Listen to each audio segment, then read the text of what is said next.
Ako nga pala si Pepet, simpleng fish keeper. Vlogger na ata ako eh. Kaya tara, samahan niyo ako. Good morning guys. Bali ngayong umaga nga pala, pupunta ako sa palengke. Maghahunting ako ng itlog ng alimasag guys. Sa mga hindi nakakaalam, yung itlog ng alimasag guys ay mabisang pakain sa mga fry. Kumbaga mabilis siya makapagpalaki ng mga fry. Kaya ngayon hunting tayo nun. Sana meron tayong matsyempuhan dun. Yung mga bago natin subscriber dyan para makita kung gaano kaganda ipakain sa mga fry yung itlog ng alimasag. Kahit sa mga juvie tsaka breeder guys. Makikita nyo. Sobrang bisa nun guys. Makapagpalaki ng mga fry, promise. Mamaya papakita ko sa inyo. Pero syempre sana meron tayong mabilihan. Kasi kung wala, aray, hindi ko makapakita sa inyo guys. Tara, samahan nyo ako guys. Let's go. Tara guys, alis na tayo guys. Pre, shoutout mo.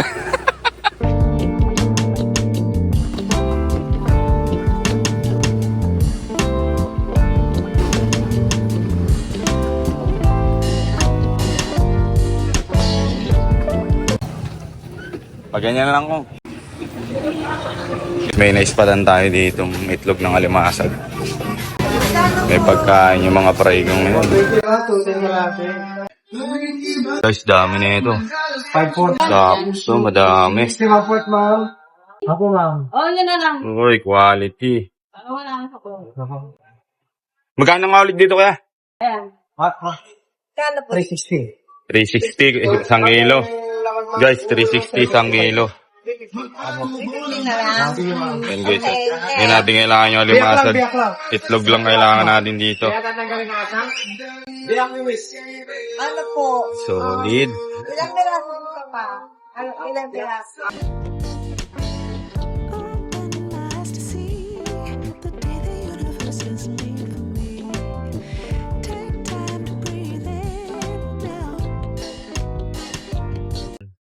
Solid yan guys. Guys, kung napanood nyo yung mga unang vlog ko, kinontent ko na to. Mabisang pagpalaki ng fry ito. Sobrang solid na ito guys. Pili pa tayo ng maraming itlog. Yung nakalas-kalas na kasi yung iba eh. Yan, sige tol, okay na yan. Okay na ulit. 130 to, 130 lang. 130, sige, pwede na. But 130 guys, pwede na. Buti may nabilihan tayo nito. Tol, thank you. Salamat sir. Yan, bibili na lang ako ng gulay. Guys, bali nakabili tayo ng itlog ng alimasag. Tsaka alimasag. Ngayon, bibili na lang ako ng gulay. Kong, mabili ako Kong. Alabasa. Kalabasa? Dati, gatago. Ayaw ba ito sa ano eh? 10 lang Kong, pwede ba 10 dyan? Pwede na. Malam. Bibili ako ng alabasa guys, tsaka sitaw para gagataan ko na lang yung alimasag. Ito yung pinhi. Alam muna Kong, bibili na lang ako mama. Gata. Bali, bibili na lang tayo ng Coco Mama. May Coco Mama kayo, te?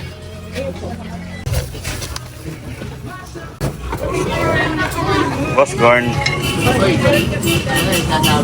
Shoutout. Ate, shoutout dyan. Bili tayo ng sitaw dito sa kabila. Kahit konti lang. Te, magkante sitaw? Yan, pwede na yan.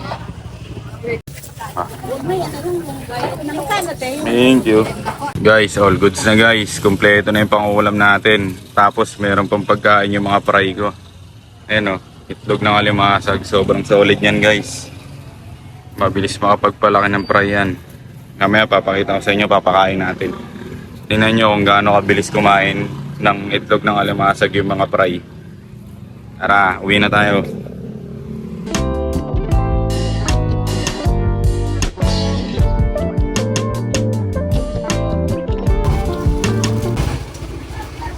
Okay, let's go. Guys, buti nakabili tayo. Sobrang bisa na ito. Ayun, solid oh. Yun guys, buti meron tayo nabilihan. Swerte natin guys. Tara, bet na tayo. Yun guys, dito na tayo.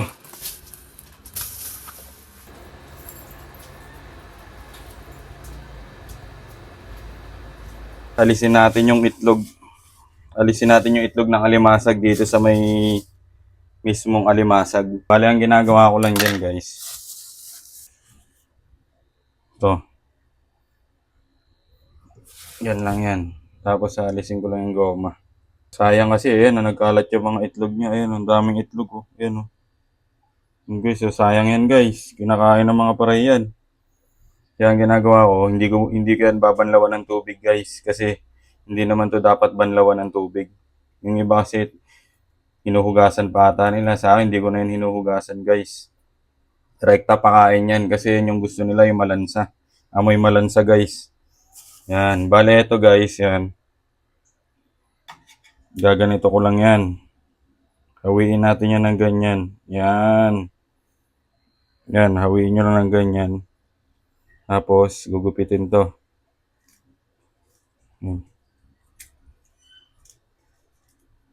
Yan.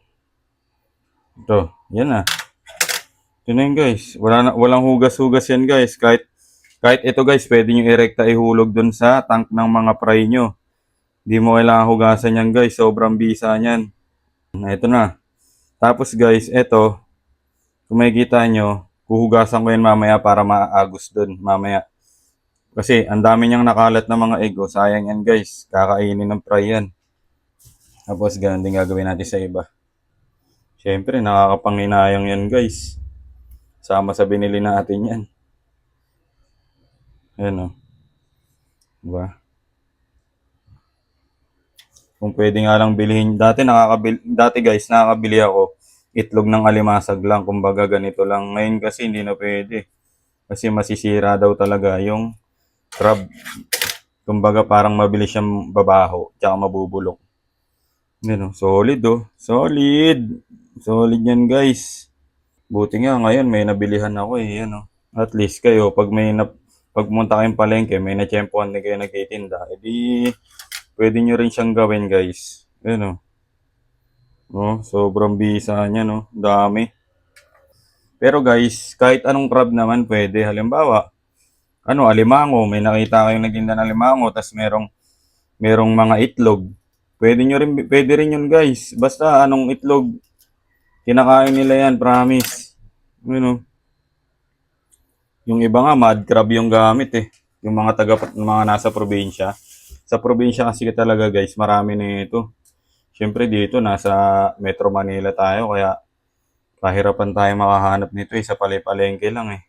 Ang unti lang pala na ito, guys. Oh, ang liit oh. Sayang. Pero okay lang din. Pwede na yan. Yan. Oh. Pero tulad nga sabi ko kanina, may nagbebenta ng alimasag. Kaso puro lalaki naman, walang itlog. Minsan naman may nagbebenta na may mga babae, kaso wala namang itlog. Putik na yan.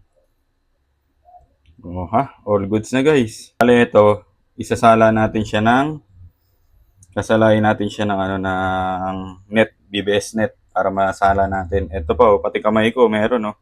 Guys, ito na yung BBS net natin. Itong nasa plastic, yan na yan. Bale ito, paagusan natin, guys. Tapos ito, ihuhugas natin siya dito. Sa sahod lang natin para masahod natin yung mga itlog. Oh, di ba? Kita niyo ba, guys? Sayang yan.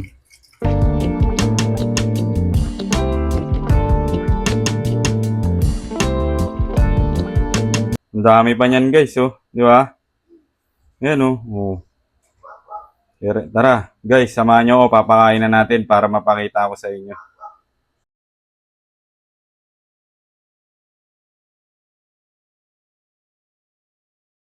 Bali, ang ginagawa ko, guys, pag tapos ko na tong kunin, ang gagawin ko na, ilalagay ko na siya sa plastic.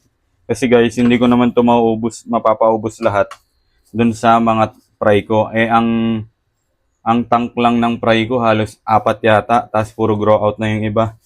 Kaya, yung grow out ko, mamaya ipapakainin ko yun ng gel food.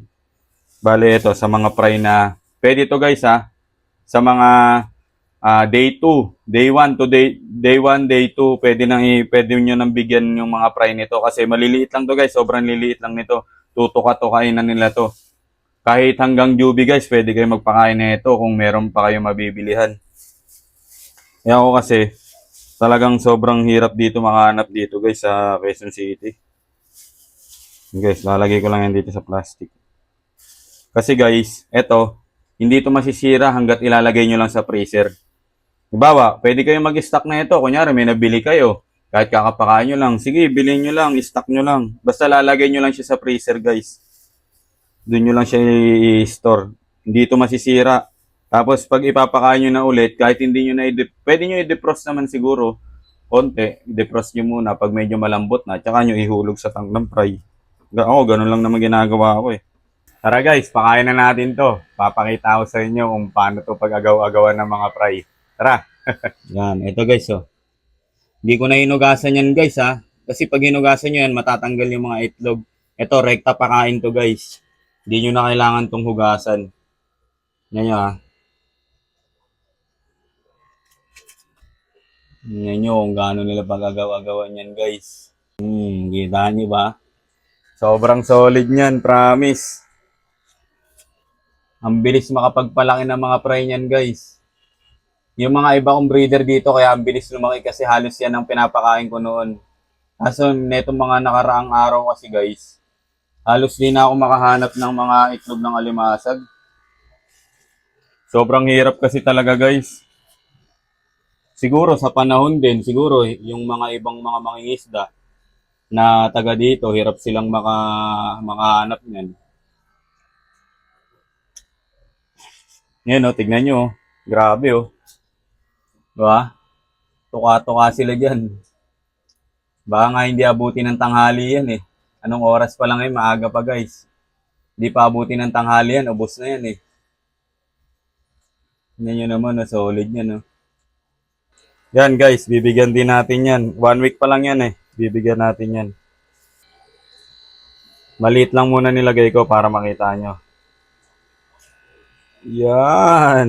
Ayan o, lapit agad sila guys oh. Diba? Wala pa palang 1 week yan. Wala pang 1 week yung mga fry na yan. O, alam na alam nila yan guys. Alam nilang pagkain yan. Kaya talagang kakainin nila yan. O. Diba guys? Sobrang bisa niyan. Marami rin naman nakakaalam niyan guys. Kaso siguro yung iba ayaw nila i-share. Kaya ako kasi guys, syempre para sa mga newbie, i-share natin yung mga knowledge natin, di ba? Wala namang mawawala kung i-share natin yung mga nalalaman natin. Ganun lang naman yan guys. Hindi naman kawalan sa atin yan. Basta ako, kung ano yung mga nalalaman ko sa pag-aalaga ng isda or kung ano yung mga na-experience ko, i-share ko rin sa inyo, di ba? Para marami tayong matutunan, para mas dumami pa tayo. Siyempre, marami tayong mahihikayat na mga newbie, di ba? Marami tayong maiengganyo. Mas masaya pag marami tayong nag-aalaga ng isda, di ba? Sarap kaya mag-hobby, guys. Nakakawala rin talaga ng stress. Although meron din talagang stress dahil tulad niyan, ang dami kong pride, di ko alam saan ko lalagay. Pero okay naman. Nakaka-survive naman, guys. Kumbaga, nahahanapan ko pa rin siya ng paraan na kung saan ilalagay. Lipat dito, lipat doon. Kumbaga nagagawan ko pa rin ng paraan eh. Siyempre, hindi naman pwedeng porket wala akong mapaglagyan, itatapon ko na, di ba? Siyempre, tayo, fish keeper tayo, gagawa at gagawa tayo ng paraan para merong paglagyan yung mga isda natin para hindi sila masayang, di ba? Siyempre, bumili nga tayo ng isda para paanakin eh. Kumbaga, para dumami sila, doon tayo masaya, di ba? Para yung madami sila, tapos pag dumami na, aayawan na natin, di ba? Siyempre, hindi pwede yun. Tayo, gagawa at gagawa tayo ng paraan para mas lalo natin silang maalagaan, di ba? Tulad niyan, guys. Oh, di ba? Hindi lang tayo nakadepende sa live foods na BBS, Dapnya, Tubi, or gel food. Kumbaga, meron pa tayong ibang option ng pwedeng ipakain sa kanila. Tulad niyan, di ba? Crab egg. Siguro talaga yung iba, hindi alam na pwede ipakain yan, guys. At least ngayon, alam nyo na, di ba? Malay nyo, kapadaan kayo sa palengke, may makita rin kayo niyan. na alimasag na may itlog, di ba? Tapos sakto, nagkikrave pa kayo sa alimasag. Gusto nyo mag-ulam ng alimasag, edi sakto, may pang-ulam na kayo, may pampakain pa kayo sa mga fry nyo, di ba? May pampakain pa kayo sa mga isda nyo, di ba? Double purpose. Guys, bigyan naman natin yung mga jubi nito. Tignan natin kung paano nila pag-agaw-agawan to. Tara. Guys, ayan, mga jubi yan, guys. Ayan, ang mga jubi na redhead trico. Bigyan natin. Tingnan natin kung paano nila pag-agaw-agawan. Guys, ito. Yan. Tingnan nyo paano nila pag-agaw-agawan to, guys, ha. Good. Paborito yan. Ito nung bata pa sila, pinapakain. Ito yung mga unang nakakain yan, guys. Nung mga bata pa sila. Ito kasi, guys, pa 2 months na yan eh. Yung mga yan eh. Yan nyo.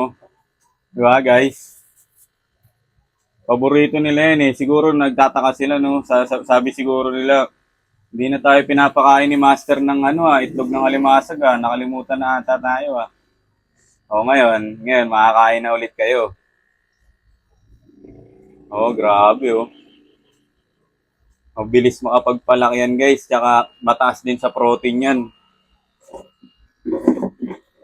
Sobrang taas din sa protina niyan, guys. Kasi siyempre, crab egg yan eh. Sa na-observe ko nga, guys, parang yung fry ko dati na 2 days. Siguro mga halos 3 days kong pinapakain ng tuloy-tuloy na puro ganito lang. Ang bilis lumaki, promise. Ang bilis lumaki, putik na yan.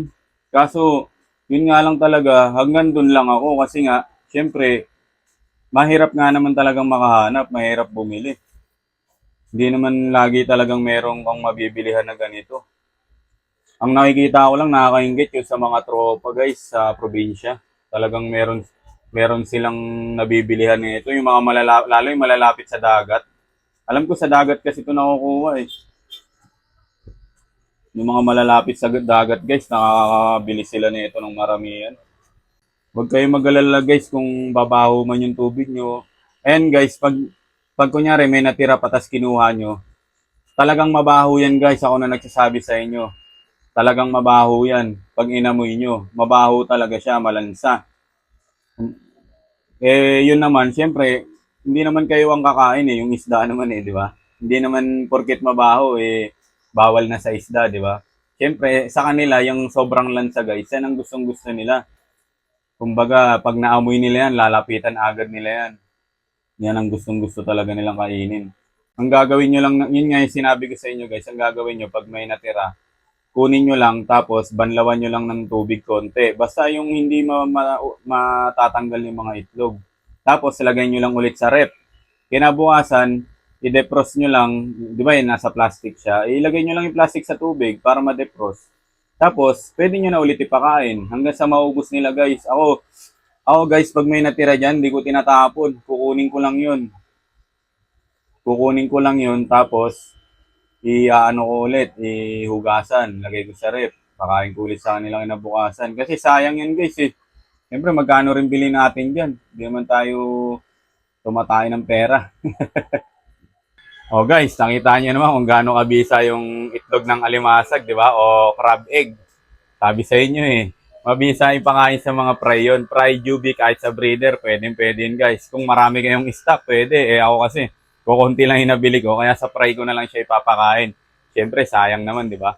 Doon ko na lang siya ipapakain sa mga fry. At least, pag may natira, lagay sa rep, tapos pakain ulit kinabukasan. Ganun lang, guys. Diba? At least, meron na, siguro, yung iba dito, merong mga bagong natutunan o merong mga bagong ipapakain na naman sa mga fry nila, di ba? Para mabilis lumaki. Ganun lang, guys. Tayo, share lang tayo ng knowledge natin, syempre. Kung ano man yung mga ginagawa ko o natutunan ko, share ko rin sa inyo para marami tayong matutunan lahat, di ba? Para lalo lang tayong mag-enjoy sa hobby natin. Ganun, enjoy lang sa hobby, guys. Wag nating stressin yung sarili natin. Kumbaga, tamang alaga lang, ganun. Water change. Yun, wag nating kalimutan. Yun nga pala, guys, pag nagpakain kayo niyan, kinabukasan, wag nyo kalimutan mag-water change. Or, kahit kung kaka-water change nyo lang, kahit 2 days, water change kayo, ganun. Basta, wag nyo lang kalimutan kasi, guys, medyo malakas, ano yan, malakas makapagpadumi rin ng tank kasi syempre, mabilis silang kumain dyan. Syempre, idudumi din nila yan. Ang tendency, syempre, ammonia yun, di ba? Kaya huwag nyo lang din kalimutan mag-water change. Ganun lang naman yung cycle, guys. O, guys, sa mga nagustuhan yung video na to, like and share nyo naman. Tsaka huwag nyo na rin kalimutan mag-subscribe para updated kayo sa mga susunod nating video. O guys, yun lang muna ngayon. Bye-bye! Salamat sa pagsama!